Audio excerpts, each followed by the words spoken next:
திண்டுக்கல் ஊரோட மத்தியில கிட்டத்தட்ட 900 மீட்டர் உயரமாகவும் கிட்டத்தட்ட 2 கிலோமீட்டர் அகலமாகவும் ஒரு பாறை இருக்குங்க. அந்த பாறைக்கு மேலே 400 வருஷத்துக்கு முன்னாடி ஒரு கோட்டையை கட்டியிருக்கிறாங்க. அந்த கோட்டையில பாதாள சுரங்கம் மாதிரி போகுது.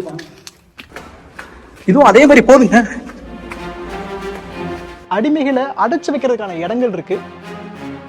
இதுக்குள்ள விட்டு இதுக்குள்ள ஒரு கம்பியை விட்டுருவாங்க. குதிரைகளை கட்டி வைக்கிறதுக்கான லாயங்கள் இருக்கு. குதிரையை கட்டி அந்த கயிற்ற இங்க பாருங்க, மிகப்பெரிய கோயில் இருக்கு.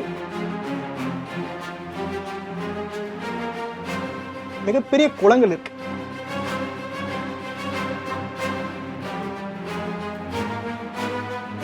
இது எல்லாமே இருக்கிற இடம் தான் இந்த கோட்டை. இந்த கோட்டைக்கு பேரு திண்டுக்கல் மலைக்கோட்டை அப்படின்னு சொல்லுவாங்க. ஒரு 6 அடி இருக்கக்கூடிய பீரங்கி. இந்த பீரங்கில பாருங்க, இன்னும் குண்டு தெரியுதா? இந்த வீடியோ முழுக்க பாருங்க, இந்த திண்டுக்கல் மலைக்கோட்டை எப்படி இருக்கு, என்னெல்லாம் இருக்கு அப்படின்னு இந்த வீடியோ முழுக்க பார்த்து நாம தெரிஞ்சுக்கலாம். வாங்க வீடியோக்குள்ள போலாம்.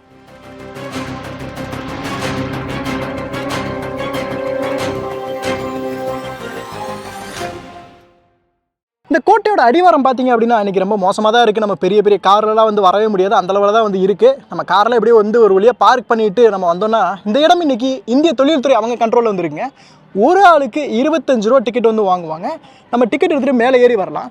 படிக்கட்டுகள் ஏறி வரணுங்க. கிட்டத்தட்ட ஒரு 200 படிக்கட்டுகளுக்கு மேலே வந்து இருக்கும். கொஞ்சம் அப்படியே செங்குத்தாக இருக்கிற மாதிரி இருக்கும். அப்படியே ஏறி வந்தோம் அப்படின்னா இப்படி தாங்க வருவோம். இதை மேலே வந்தோன்னா இதான் அந்த கோட்டையோட என்ட்ரன்ஸ் அப்படின்னு சொல்லலாம்.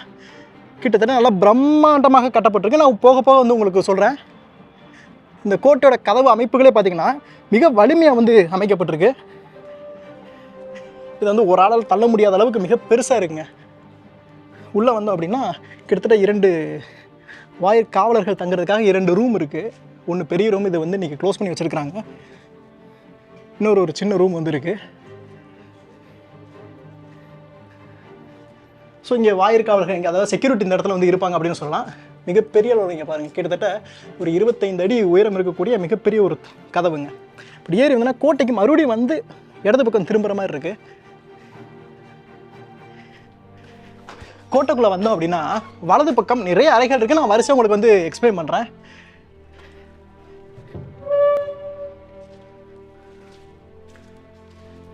நிறைய அறைகள், கிட்டத்தட்ட இங்கே ஒரு 40க்கும் மேற்பட்ட இந்த கோட்டையில் வந்து அறைகள் இருக்குங்க. இது எல்லாமே பாதாள அறைகள் அப்படின்னு சொல்கிறாங்க. மற்ற எந்த கோட்டைகளையும் இந்த மாதிரி அறைகள் வந்து கிடையாது. ரொம்ப நுணுக்கமாக வந்து இருக்குது அப்படின்னு சொல்லலாம். நான் உங்களுக்கு காட்டுறேன். இப்போது நம்ம இருக்கிறது ஒரு அடுக்கு, சரிங்களா? இப்போ அடுத்ததுக்கு போகணுன்னா நம்ம குனிஞ்சு போகணும். இப்போ பார்த்தீங்கன்னா நான் குனிஞ்சு வந்தேன். இப்போ அதுக்கு அடுத்து நீங்கள் இருக்கிற இடத்துக்கு வரனாலும் அடுத்து குனிஞ்சு போகணும். இப்போ இதுக்கு அடுத்து இருக்கிற இடம் அப்படின்னாலும் குனிஞ்சு போகணும். இப்போ இதுக்கு அடுத்து இருக்கிற இடம்னாலும் குனிஞ்சு போகணும். இப்போ இது மாதிரி அடுக்கடுக்கா கிட்டத்தட்ட ஒன்றுக்கும் ரெண்டாவதுக்கும் ஒரு 2 அடி கம்மியாக இந்த மாதிரி அறைகள் வந்து இருக்குது. இது எல்லாமே மிகப்பெரிய அளவில் போர் வீரர்கள் தங்கி இருக்கிறதுக்காக வந்து இந்த அறைகளை அமைச்சிருக்கிறாங்க. கிட்டத்தட்ட 41 அறைகள் அப்படின்னு சொல்லலாம். இப்போது இதோட வரலாறுகள் என்ன அப்படின்னு வந்து நம்ம பார்க்கலாம். இந்த ஊருக்கு பேர் திண்டுக்கல் அப்படின்னு சொல்கிறாங்க. இதோட பண்டைய பெயர் என்ன அப்படின்னு நம்ம பார்த்தோம்னா, இந்த இடத்துக்கு இது திண்டு அப்படிங்கிற ஒரு பேர்ல இருந்தால் இது திண்டுக்கல் அப்படின்னு வந்து சொல்கிறாங்க. இதோட பழைய பெயர் திண்டிச்சரம் அப்படின்னு இருந்ததாகவும் சொல்லப்படுது.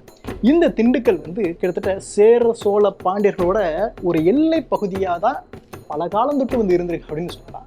கிட்டத்தட்ட 2000 வருஷத்துக்கு முன்னாடி போனோம் அப்படின்னா கரிகால சோழன் இந்த இடத்த பாண்டியர்கள்ட்ட இருந்து கைப்பற்றாருங்க. அதுக்கப்புறம் இந்த இடம் சோழர்கள்ட்ட இருக்கு. அதுக்கப்புறம் 6ஆம் நூற்றாண்டுல பல்லவர்கள் இந்த இடத்த கைப்பற்றாங்க. அதுக்கப்புறம் பல்லவர்கள்ட்ட தான் இந்த இடம் இருக்கு, அதாவது இந்த திண்டுக்கல். அதுக்கப்புறம் 9ஆம் நூற்றாண்டுல மீண்டும் சோழர்கள்ட்ட போகுது. அதுக்கப்புறம் மீண்டும் 13ஆம் நூற்றாண்டுல பாண்டியர்கள்ட்ட இந்த இடம் வந்து போகுது. அந்த பாண்டியர்கள் இந்த திண்டுக்கல்ல ரொம்ப முக்கியமாக வந்து ஆட்சி பண்ணியிருக்காங்க. அவர்கள் காலகட்டத்தில் அந்த 13ஆம் நூற்றாண்டுல மலைக்கு மேலே ஒரு கோயில் வந்து கட்டியிருக்கிறாங்க. அது இந்த காணொலியோட நம்ம போக போக வந்து நம்ம பார்க்கலாம். அதுக்கப்புறம் 1550 அந்த வாக்கில் வந்து விஜயநகர பேரரசு மிக வலுவாக வந்து அமைஞ்சிருது அப்படின்னு சொல்லலாம். அவர்கள் காலகட்டத்தில் தான் மிகப்பெரிய அளவில் இந்த திண்டுக்கல் கோட்டை பெருசாக வந்து கட்டப்பட்டது. 1605 வருஷம், இன்னும் குறிப்பாக சொன்னால் 1605 வருஷம் முத்து கிருஷ்ணப்ப நாயக்கர் அப்படிங்கிறவரால இந்த திண்டுக்கல் கோட்டை மலைக்கு மேலையும் மலைக்கு கீழையும் வந்து கட்டப்பட்டுச்சுங்க. 1742 வெங்கடராயரோட தலைமையில மைசூர் ராஜ்யம் இந்த திண்டுக்கல் மேல போர் தொடுத்து வந்து இந்த திண்டுக்கல்ல கைப்பற்றிடுறாங்க. அதுக்கப்புறம் அப்படியே மைசூர் ராஜ்யத்துக்கு கீழே தான் வந்து இருக்கு. 1755களில் ஹைதர் அலி இந்த திண்டுக்கல் கோட்டைக்கு வந்து வர்றாரு. அவர் தான் இந்த திண்டுக்கல் கோட்டையோட மிக அதிக அளவில் வந்து ஆட்சி பண்ணார் அப்படின்னு சொல்லலாம். இன்னைக்கு திண்டுக்கல் கோட்டை அப்படின்னு சொன்னாலே அதிக அளவு ஞாபகம் வர்ற பேர் ஹைதர் அலி அப்படி தான் வந்து இருக்கும். அதுக்கப்புறம் 1788களில் அவருடைய பையன் திப்பு சுல்தான் இந்த இடத்துல திண்டுக்கலோட மன்னரா முடிசூடிக்கிறார் அப்படின்னு சொன்னாங்க. 1792ல் இந்த கோட்டை ஆங்கிலேயர்கள் வசம் போயிருச்சு. 1792 இருந்து 1947 ஆகஸ்ட் மாதம் வரைக்கும் நமக்கு சுதந்திரம் கிடைக்கிற வரைக்கும் ஆங்கிலேயர்கள் தான் இந்த கோட்டை இருந்துச்சு. ஆங்கிலேயர்கள் இந்த கோட்டையை ரொம்ப ரொம்ப முக்கியமான ஒரு கோட்டையா அவரோட தலைமையிடமாவே பயன்படுத்தி இருக்கிறாங்க. நிறைய இடங்கள் மேம்படுத்தி இருக்கிறாங்க அப்படின்னு சொல்லலாம். இந்த இடத்துல தாங்க கிட்டத்தட்ட ஒரு நூற்றுக்கணக்கான வீரர்கள், கைதிகள் எல்லாமே தங்கியிருந்திருப்பாங்க. மிகப்பெரிய ஒரு அறையா இருக்குல்ல. சரி, இந்த திண்டுக்கல் மலைக்கோட்டை நான் சொல்றப்போ ரொம்ப முக்கியமான ஒருத்தர் வந்து சொல்லி ஆகணும். நம்ம ஏற்கனவே சிவகங்கை சீமையோட வரலாறு நம்ம வந்து பார்த்தோம். அப்போ பார்க்குறப்போ சிவகங்கை ராணி தப்பிச்சு போய் திண்டுக்கல் இருந்தாங்கன்னு நான் சொன்னேன். தப்பிச்சு இங்கே இருக்கிற திண்டுக்கல் இருக்கிற விருப்பாச்சி பாளையத்துக்கு வந்து வந்தாங்க. அப்போ இருந்த கோபால் நாயக்கர் தான் அவருக்கு ஹைதர் அலிட்ட சொல்லி அடைக்கலம் வந்து கொடுத்தாரு. கிட்டத்தட்ட வேலு நாச்சியார் 8 வருட காலம் இந்த திண்டுக்கல் மலைக்கோட்டை மேலே தங்கி போர் பயிற்சி எடுத்து மீண்டும் சிவகங்கை மேலே போர் தொடுத்து சிவகங்கை மீட்டெடுத்தாங்க. இன்னும் சொல்லப்போனால் இன்னைக்கு இருக்கிற சிவகங்கை சீமையே இந்த திண்டுக்கல் கோட்டைக்கு கடமைப்பட்டிருக்கு அப்படின்னு சொல்லலாம். இந்த கோட்டையோட வரலாறுகள் இவ்வளவு நேரம் வந்து பார்த்தோம். இப்போ என்னென்ன இடங்கள் இருக்கு அப்படின்னு வந்து பார்க்கலாம் வாங்க. இப்போ நம்ம அது வழியாக தான் உள்ளே வந்தோம். இப்போ நம்ம இருந்த இவ்வளோ நேரம் இருந்த அறைகள் முழுக்க இதுதாங்க. இது முழுக்க கதவுகளாக இருந்திருக்கு. ஒருவேளை இது வீரர்கள் தங்கக்கூடிய இடமா இருந்திருக்கலாம். இதுக்கப்புறம் பார்த்தீங்கன்னா இதே மாதிரி அறைகள் வந்து இருக்குங்க. இது ஒருவேளை சிறைச்சாலையாக வந்து இருந்திருக்கலாம். இது முழுக்க பாருங்கள், வெளியே இருந்து எதுவும் தெரியாது. இந்த கதவுகள்லாம் போயிட்டா வெளியவும் வர முடியாது அப்படிங்கிற அளவில் இது எல்லாமே இருக்குது. பிரம்மாண்டமாக கட்டப்பட்டிருக்குங்க. இதோட இதை பார்த்தீங்கன்னா இந்த கோட்டையோட வெளிப்புற சுவர்கள் பார்த்தீங்கன்னா இங்கிட்டு செங்கற்களாக இருந்தாலும் வெளிப்புறங்கள் வந்து நல்லா கருங்கற்களை அங்கங்கே வந்து பயன்படுத்தியிருக்கிறாங்க. அதாவது இரட்டை அடுக்கு அப்படின்னு சொல்லலாம். இங்கே வந்து நீங்கள் பாருங்கள், இந்த சைடு பாருங்கள், கிட்டத்தட்ட 5 அடி இருக்கும். பீரங்கியால் வச்சு தகர்த்தா கூட சீக்கிரம் ஒரு டக்குன்னு டேமேஜ் ஆகாத மாதிரி இரட்டை அடுக்கு ஒரு மிக வலுவான ஒரு கோட்டை சுவரை வந்து கட்டியிருக்கிறாங்க. நல்லா முழுக்க செங்கற்களே நல்லா பாதுகாப்பாக, அதுக்கு மேலே கலவைகள் பூசப்பட்டிருக்கு. இந்த பக்கம் பார்த்தீங்க அப்படின்னா இது முழுக்க பாதுகாப்பு வீரர்கள் இந்த கோட்டை சுவரை சுற்றி இருந்திருக்கிறாங்க. இது வந்து ஒரு வீரர் இருக்கக்கூடிய ஒரு இடம் பாருங்க. இன்றைக்கி வந்து கொஞ்சம் மண்ணெலாம் மூடிருச்சு. உள்ளுக்குள்ள நான் போக மாட்டேன். ஏதோ ஒரு கிறுக்கு பைய போய் உள்ளுக்குள்ள பாத்ரூம் போய் வச்சுருக்கான். அதுக்குள்ளே இந்த கோட்டைகளில் கிட்டத்தட்ட 17ஆம் நூற்றாண்டுகளுக்கு மேலே வந்து பீரங்கிகளை வச்சு இந்த கோட்டையை பலப்படுத்தி இருக்கிறாங்க அப்படின்னு சொல்லலாம். சரி, இங்கே ஒரு நான் கண்காணிப்பு கோபுரம் இருக்குது, நான் உங்களுக்கு காட்டுறேன். நல்லா இருக்கா? இது நல்லா இருக்குங்க. இங்கே வாங்க. அதாவது 2-3 இடத்துக்கு கூட இப்படி பார்த்துக்கிறதுங்க. பாருங்கள், நான் ஒரு பாதுகாப்பு வீரன், நான் ஒரு வீரன்னா காவல் வீரன்னா இங்கே இன்னும் இந்த சைடும் பார்த்துக்கலாம். இங்கிட்டு கூட யார் வர்றா? ஓகே, உங்களுக்கு தெரியுதா? வெயில் பட்டை கிளப்புதுங்க பாருங்கள். இப்போது அந்த பக்கம் யாராக வர்றாங்களா அப்படிங்கிறத பார்த்துக்க முடியும். இந்த பக்கம் கோட்டைகளுக்குள்ளே யாராக வர்றாங்களா அப்படிங்கிறத பார்த்துக்க முடியும். அந்த மாதிரி இது முழுக்க அமைக்கப்பட்டிருக்குங்க. இது வந்து ஒரு கண்காணிப்பு வீரர்கள் இருக்கக்கூடிய ஒரு இடமா இந்த கோட்டையில் இது இருக்குது. இதுக்கு கீழே பாருங்கள், இந்த மாதிரி சின்ன சின்ன அறைகள் அப்படியே நிறைய இருக்குங்க. வரிசை அப்படியே அந்த அறைகள் எல்லாமே இருக்குங்க. ஒரு காலத்தில் மிக பிரம்மாண்டமாக பயங்கரமாக இருந்த ஒரு கோட்டைன்னு சொல்லலாம்.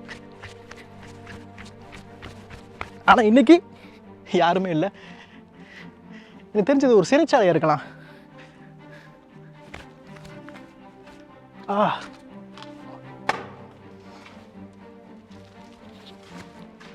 இது ஏதோ வந்து ஒரு பாதாள சுரங்க மாதிரி போகுது. வாங்க.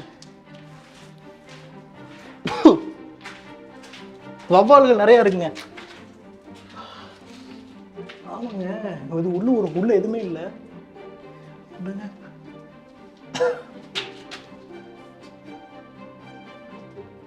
இதுக்கு வந்து இப்போ கதவுகள் மாதிரி வந்து அமைச்சிருந்துருக்குறாங்க.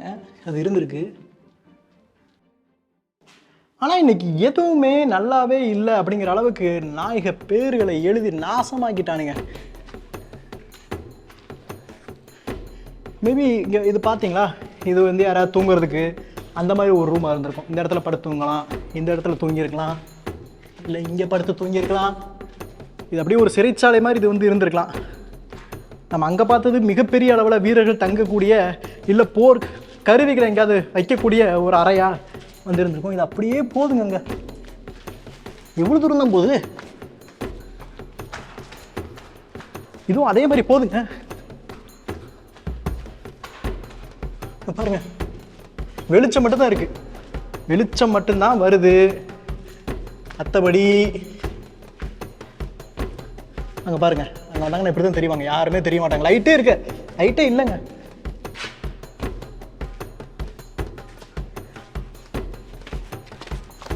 இந்த மலையோட இடுக்குகளுக்கு ஏற்ற மாதிரி இந்த பாதைகள் அமைக்கப்பட்டிருக்குங்க.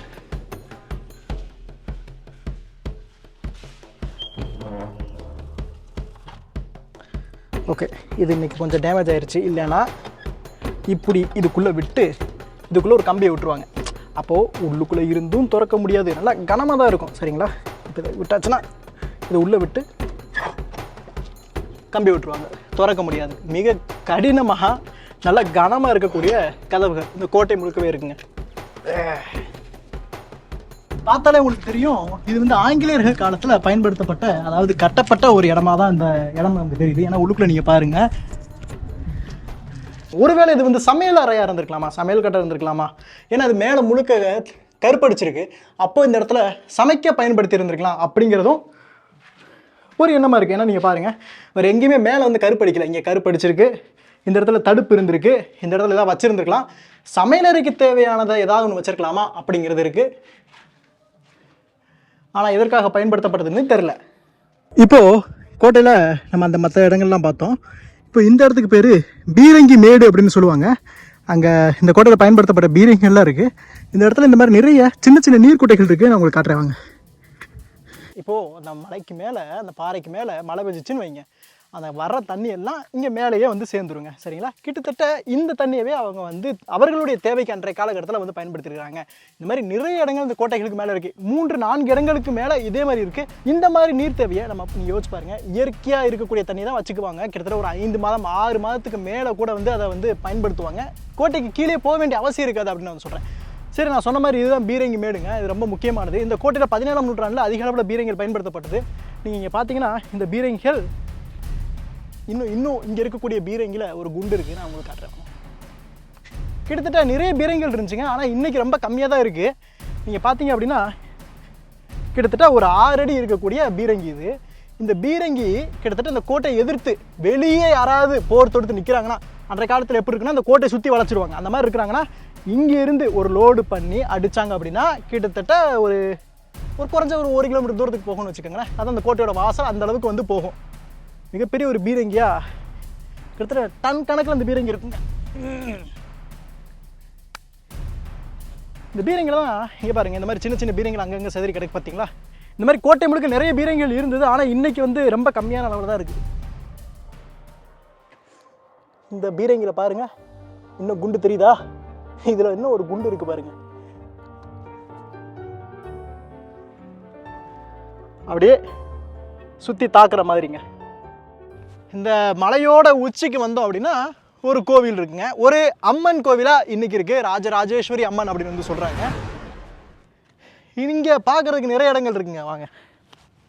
அதாவது கோவிலுக்கு முன்னாடி போகிறதுக்கு முன்னாடியே ஒரு சின்ன ஒரு மண்டபம் இருக்குது. அன்றைய காலகட்டத்தில் நான் உங்களுக்கு சொன்ன மாதிரி இந்த கோட்டைக்கு மேலே ஹைதர் அலி காலத்துலேயோ நாயக்கர்கள் காலத்துலேயோ நிறைய பேர் இருந்திருக்கிறாங்க. அவங்க வழிபாட்டுக்கு இது ஒரு முக்கியமான ஒரு கோவிலாக வந்து இருந்திருக்கு. இது ஒரு சின்ன ஒரு மண்டபமாக இருந்திருக்கு.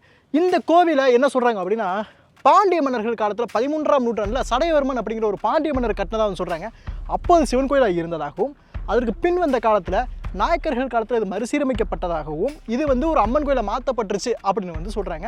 உள்ளுக்குள்ளே வந்து திருமலை நாயக்கரோட சிற்பம்லாம் வந்து உள்ளுக்குள்ளே இருந்திருக்குங்க. இந்த கோட்டைக்கு வெளியே இங்கே நிறைய குதிரைகள் இருந்திருக்கு. குதிரை லாயங்கள் கீழே இருக்குன்னு உங்களுக்கு காமிச்சேன். குதிரைகளை கட்டி வச்சுருந்துருக்காங்க மேலே. இப்போது நான் தான் ஹைதர் அலின்னு வைங்க. இப்போது என்னைய மாதிரி யாரும் மேலே ஏறி வந்துட்டு இருக்க மாட்டார். அவர் புஷ்ன்னு மூச்சு வாங்கிட்டு மேலே ஏறி வந்துட்டு மாதிரி குதிரையில் ஏறி இருப்பார். அப்படியே குதிரை வந்திருக்கும். குதிரை இந்த இடத்துல கட்டி போட்டிருப்பாங்க. குதிரையை கட்டி அந்த கயித்தை இங்கே பாருங்கள், அதுக்காகவே அதை வந்து வெட்டி விட்டுருக்குறாங்க. அந்த கயித்தை இப்படி உள்ளே விட்டு இதில் வந்து கட்டி போட்டுக்கிறது. நம்ம கிராமத்தில் ஒரு குச்சி அடித்து கட்டுவோம்ல, அதே மாதிரி மலைக்கு மேலே குச்சி எங்கே அடிக்க முடியும்? அதனால் இந்த மாதிரி வெட்டி இங்கே பாருங்கள், இங்கே மேலே குதிரைகளை இந்த இடத்துல வந்து அமைச்சிருக்கிறாங்க. இந்த கோயில் இன்றைக்கி வழிபாட்டில் இல்லைங்க, நிறைய பாலடைஞ்சு போயிடுச்சு அப்படின்னு சொல்லலாம். முழுக்க கருங்கற்களை கொண்டும் மேலே இருக்கிற இந்த விமான அமைப்புகள் வந்து செங்கற்களை கொண்டும் கட்டப்பட்டிருக்கு. கற்றளி கோயில்னால் கற்களை அடுக்கி அடுக்கி ஒரு கோயிலை வந்து கட்டியிருக்கிறாங்க. பாருங்கள், இது ஒரு கல், சரிங்களா? இது ஒரு கல், இது ஒரு கல், இது ஒரு கல். இதெல்லாம் இப்படி இணைத்து ஒரு கற்றளி கோயிலாக செஞ்சு அதிலேயே வேலைப்பாடுகளோட ரொம்ப அழகான ஒரு கோயிலை வந்து பண்ணியிருக்கிறாங்க. இங்கே வந்து நிறைய கல்வெட்டுகள் இருக்குங்க. ஆனால் அதெல்லாம் இன்றைக்கி நிறைய டேமேஜ் ஆகிருச்சுன்னு சொல்லலாம். இந்த கோவில் பாண்டிய மன்னர்கள் காலத்தில் கட்டப்பட்டாலும் நான் அதுக்கப்புறம் சொன்ன மாதிரி நாயக்கர்கள் காலத்தில் நிறைய வந்து மறுசீரமைக்கப்பட்டிருக்கு. இதோட கோபுரங்களே பார்த்திங்கன்னா ரொம்ப அழகாக வந்து இருக்குங்க. ஆனால் இன்றைக்கி இந்த கோவிலில் சுத்தமாக வழிபாடே வந்து இல்லை, யாருமே இல்லை அப்படிங்கிறது நம்ம ஒரு சோகமான ஒரு விஷயம். இந்த அம்மன் கோயிலுக்கு பக்கத்துலேயே வந்து பார்த்திங்கன்னா ஒரு சின்ன ஒரு மண்டபம் இருக்குது. அதாவது இந்த கோயிலுக்கு மேலே, அதாவது மலைக்கு மேலே ஒரு கோவில், அந்த கோயிலை சுற்றி ஒரு சின்ன ஒரு மண்டபம். இது அதாவது எப்படி சொல்கிறது, அன்றைய காலத்தில் அரசர்களோ இல்லை மன்னர்களோ யாராவது உட்காந்து கொஞ்சம் டிஸ்கஸ் பண்ணுற மாதிரி அந்த மாதிரி இல்லை ஓய்வு எடுக்கக்கூடிய ஒரு மண்டபம் மாதிரி இருந்துருக்கலாம். இது போக இன்னும் ஒரு சின்ன சன்னதிகள் இருக்கக்கூடிய ஒரு மண்டபம். இந்த மலைக்கு மேலே இந்த 3 இடங்கள் தான் ரொம்ப முக்கியமான இடங்கள். 3 இடங்கள் தான் இருக்குது இந்த உச்சியில் அப்படின்னு சொல்லலாம். இப்போ நம்ம கோட்டையில் இருக்கோமா, இதுக்கு கீழே பார்த்திங்கன்னா தெற்க முழுக்க மதுரை. ஸோ இப்போ நாயக்கர்கள் காலத்தில் இருக்கிறப்ப அங்கே மதுரையிலிருந்து படம் வந்தால் இப்படி தெரியும். இந்த பக்கம் நீங்கள் பார்த்தீங்கன்னா திருச்சி உங்களுக்கு தெரிய ஆரம்பிக்கும். திருச்சி மலைக்கோட்டை இன்றைக்கி அந்தளவுக்கு பெருசாக தெரியுது, ஆனால் படைகள் வந்துச்சுன்னா தெரியும். அப்போ அந்த கோட்டைக்கு மேலேயே இருந்து பாதுகாப்பாக, ரகசியமாக, ரொம்ப ரொம்ப நுணுக்கமாக, பக்தியாகவும் இருந்திருக்கிறாங்க, பாதுகாப்பாகவும் இருந்திருக்கிறாங்க, போர்களை பண்ணுறதுக்கு பயிற்சிகளும் எடுத்திருக்கிறாங்க இந்த கோட்டைக்கு மேலே. இந்த கோட்டையில் நிறைய அறைகள் வந்து இருந்தது, நிறைய மண்டபங்கள் இருந்தது. இப்போ நீங்கள் பார்த்துட்டு இருக்கீங்க பார்த்தீங்களா, இது கூட ஒரு அறையாக, ஒரு சேமிப்பு அறையாக, ஒரு தங்கும் அறையாக வந்து இருந்திருக்கலாம். ஆனால் இன்றைக்கி எதற்காக பயன்படுத்தப்பட்டதுதாங்க தெரியல. ஆனால் நீங்கள் உள்ளே பாருங்கள் எவ்வளோ மோசமான ஒரு நிலைமையில் இருக்குது அப்படின்ட்டு. இதை மட்டும் கொஞ்சம் இதெல்லாம் சீர்படுத்தணும் அப்படின்னா ரொம்பவே முக்கியமான ஒரு இடமா இருந்திருக்கணும். இந்த கோட்டையை இன்னும் குறிப்பாக சொல்லணும்னா ஆங்கிலேயர்கள் வந்து என்ன பண்ணியிருக்கிறாங்க, இந்த கோட்டையை தான் அவங்க தலைமையிடமாக வந்து மாற்றிட்டாங்க. அவங்க தலைமையிடமாக மாற்றி இந்த இடத்துல அவங்க ஆயுதங்களை சேர்த்து வைக்கிறதுக்காக நிறைய வந்து வச்சுருந்துருக்குறாங்க. நான் உங்களுக்கு ஏற்கனவே நான் சொன்ன மாதிரி ஒவ்வொரு இடத்துலையும் மழைநீரை வந்து சேகரிச்சிருக்கிறாங்க. எடுத்துக்காட்டுக்கு இங்கே பார்த்தீங்கன்னா இங்கே இருக்கிற 2வது மிகப்பெரிய அளவில் இருக்கக்கூடிய நீர் அங்கே தான் சேர்த்து வச்சுருக்கிறாங்க. அது ஒரு சின்ன ஒரு குளம் மாதிரி வெட்டியிருக்காங்க. நீங்கள் பார்த்தீங்கன்னா அதுக்கு தண்ணி இந்த மலை மேலே பெஞ்சுதுன்னா இங்கே பாருங்கள் ஒரு பைப் சிஸ்டங்க. பைப் சிஸ்டம் மாதிரி இங்கேருந்து அப்படியே தண்ணி போய் கரெக்டாக நேராக பாருங்கள் இந்த குளம் மாதிரி இருக்கிறதுல உள்ளே விழுகிற மாதிரி தண்ணியை சேர்த்து வைக்கிற மாதிரி அமைச்சிருக்கிறாங்க. இதுதான் இந்த கோட்டைக்கு மேலே இருக்கக்கூடிய மிக மிக முக்கியமான ஒரு நீர் ஆதாரம் அப்படின்னே வந்து சொல்லலாங்க. இங்கே இருந்தால் தண்ணி எடுத்திருப்பாங்க இந்த கோட்டைக்கு தேவையானதை. ஆங்கிலேயர்கள் காலத்தில் அவர்களுக்கு நிறைய என்ன தேவைப்பட்டிருக்கு அப்படின்னா பீரங்கிகளுக்கான வெடிமருந்து கிடங்கு, அந்த வெடிமருந்துகள் போன்றவற்றெல்லாம் முக்கியமாக வந்து சேர்த்து வச்சுருக்கிறாங்க. ஸோ இப்போ இந்த வெடிமருந்து கிடங்கு, அவங்களோட ஆயுதத்தை சேர்த்து வைக்கிறது, அதெல்லாமே இந்த மாதிரி மிகப்பெரிய ஒரு அறையில் வந்து வச்சுருந்துருக்குறாங்க. அவர்கள் வீரர்கள் தங்குறதுக்கான இடங்களை வச்சுருந்துருக்குறாங்க. அவங்களுக்கு உணவுகள் தேவையான இடத்த வச்சுருக்கிறாங்க. அது பீரங்கி மேடு மேலே கோயில், அதை வந்து சும்மா ஏதாவது வீரர்கள் தங்குறதுக்கு பயன்படுத்தியிருப்பாங்க. ஆங்கிலேயர் காலத்தில் பெருசாக வந்து பயன்படுத்தியிருக்க மாட்டாங்க. ஒருவேளை அன்றைய காலத்தில் வழிபாடு இருந்திருக்கலாம். இந்த பக்கம் பார்த்தீங்கன்னா நிறைய இடங்கள் இருக்குது. இந்த கோட்டை முழுக்க பார்த்தீங்கன்னா நிறைய இடங்கள் இருக்குது, ஆனால் வரிசையாக இருக்காது. அங்கங்கே இருக்கும். ஏன் அப்படி கட்டியிருக்காங்க அப்படின்னா எந்தெந்த இடம்லாம் சமதளமான இடமோ அங்கங்கெல்லாம் கட்டிருக்காங்க. இப்போ நீங்கள் அங்கே பாருங்களேன், அந்த இடம் கொஞ்சம் சமதளமாக இருக்குது, அங்கே ஒரு பில்டிங்கை கட்டிட்டாங்க. இப்போ நான் நிற்கிறேன் பார்த்தீங்களா, இந்த இடம் கொஞ்சம் சரிவான இடம், அதனால் இங்கே கட்டலை. இந்த பின்பக்கம் பாருங்கள், இது வந்து கொஞ்சம் சமதளமாக இருக்குது, அதனால் இங்கே ஒன்று கட்டியிருக்கிறாங்க. இந்த மாதிரி தாங்க எக்கச்சக்கமான பில்டிங் இந்த கோட்டைக்கு மேலே இருந்திருக்கு. இந்த வீடியோ முழுக்க பார்த்துருப்பீங்க. இந்த கோட்டைக்கு மேலே எக்கச்சக்கமான இடங்கள் இருக்குது, ஆனால் எதுவுமே சரியான நிலைமையில் ஒரு பயன்பாட்டில் இல்லை, இன்க்ளூடிங் அந்த கோவில் முதற்கொண்டு. சரிங்களா, இந்த கோட்டைக்கு வந்து உங்களுக்கு முக்கியமான 2 பிரச்சனைகள் இருக்குது. ஒன்று, இங்கே வரக்கூடிய காதலர்கள் இந்த இடத்த ஒரு எப்படி சொல்கிறது, குடும்பமாக இருந்தாலும் ஒரு பார்க்கவே முடியாத மாதிரி அந்த மாதிரி ஒரு இருக்குது, அதை கட்டுப்படுத்தணும். 2வது, எந்த இடமே சுத்தமாகவே இல்லை, அதை கண்டிப்பாக 25 ரூபா இந்திய தொழில்துறை வாங்குறீங்க, அதை கண்டிப்பாக அதை வந்து சரிப்படுத்தணும் அப்படின்னு வந்து நான் வந்து கேட்டுக்கிறேன். திண்டுக்கல் கோட்டை மிகப்பெரிய ஒரு வரலாறை கொண்ட, மிகப்பெரிய ஒரு நிர்வாகத்தையே, ஒரு வரலாற்றையே மாற்றின ஒரு கோட்டை அப்படின்னே வந்து சொல்லலாம். இந்த வீடியோ நீங்கள் நிறைய பேருக்கு ஷேர் பண்ணுங்கள். அப்படி தான் திண்டுக்கல் கோட்டைனா என்ன, எவ்வளோ வரலாறு இருக்குது, எவ்வளோ இடங்கள் இருக்குது அப்படின்னு எல்லாருக்குமே தெரியும். இதே மாதிரி அடுத்த ஒரு கோட்டைக்கும் கொத்தளங்களுக்கும் உங்களை நான் கூட்டு போகிறேன். அடுத்த ஒரு வீடியோவில் சந்திக்கலாம். நன்றி.